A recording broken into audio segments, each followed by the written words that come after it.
Everybody,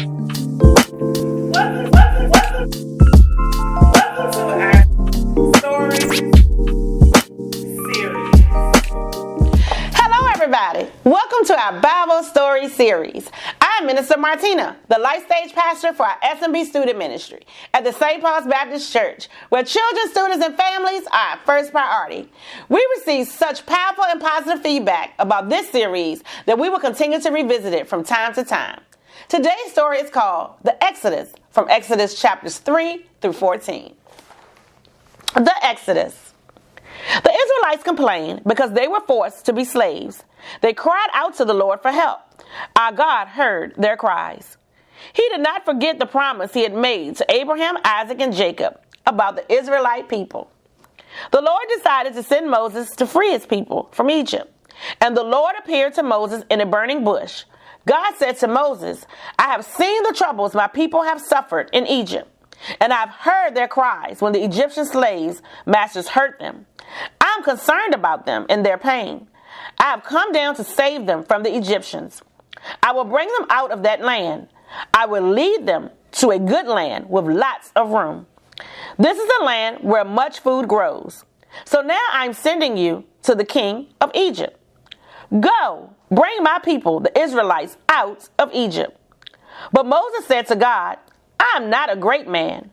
Why should I be the one to go to the king and lead the Israelites out of Egypt? God said, I will be with you. Moses, along with his son Aaron, did as the Lord commanded and went to Egypt. Unfortunately, the king refused to let his Israelite slaves go. He was a very stubborn king. Only after God sent 10 different types of troubles for him and his people did the king finally decide to let the Israelites go. Get up and leave my people. You and your people may do as you have asked. Go and worship the Lord. Take all of your sheep and cattle as you asked and go. The Israelites, led by Moses, walked out of Egypt and began their journey through the desert to the land the Lord had promised. The king of Egypt was told that the people of Israel had already left. Then he and his officers changed their minds about them. They realized they no longer had their obedient slaves to work for them. So the king prepared by war chariot and took his army with him. They were going after Moses and Israelites' caravan to return them to Egypt. The Israelites were camping by the Red Sea. And when they saw the king coming with his army of at least 600 chariots, they were very frightened and cried to the Lord for help. They said to Moses, what have you done to us? Why did you bring us out of Egypt to die in the desert? There were plenty of graves for us to go in Egypt. We told you in Egypt, let us alone. Let us stay and leave the Egyptians. Now we will die in the desert. But Moses answered, don't be afraid. Stand still and see the Lord save you today.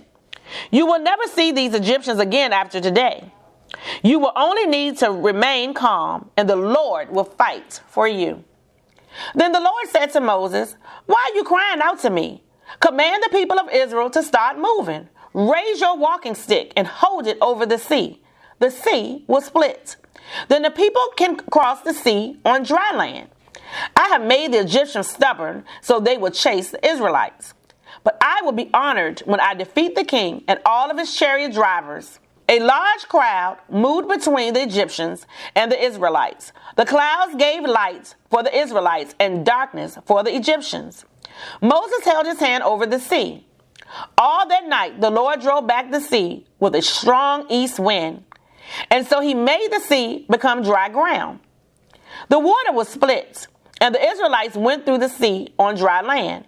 A wall of water was on both sides. Then all the king's horses and chariots drivers followed them into the sea.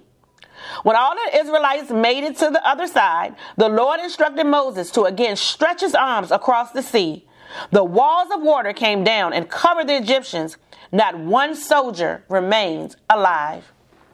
On that day, the Israelites knew that the Lord had saved them, and they worshiped the Lord and trusted his servant Moses.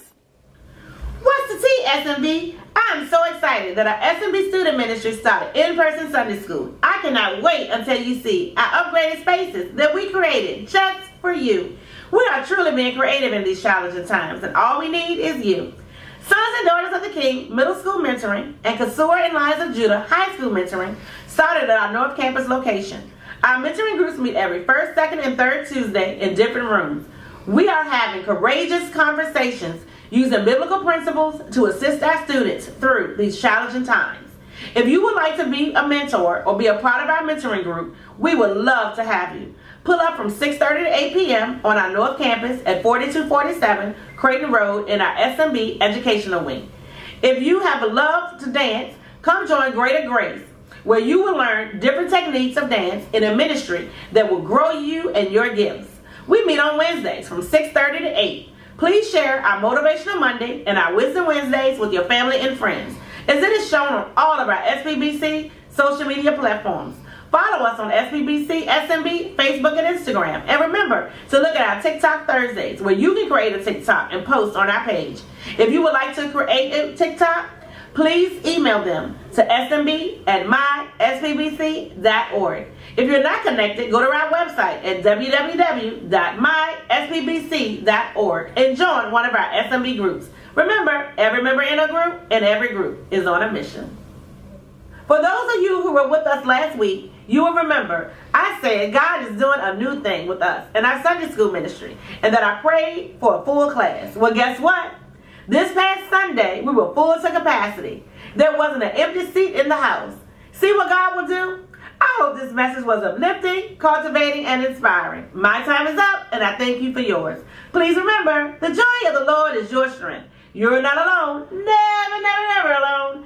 God is with you, and so are we. Don't forget to mask up. I'm Minister Martina, the Life Stage Pastor for SMB, and I approve the story.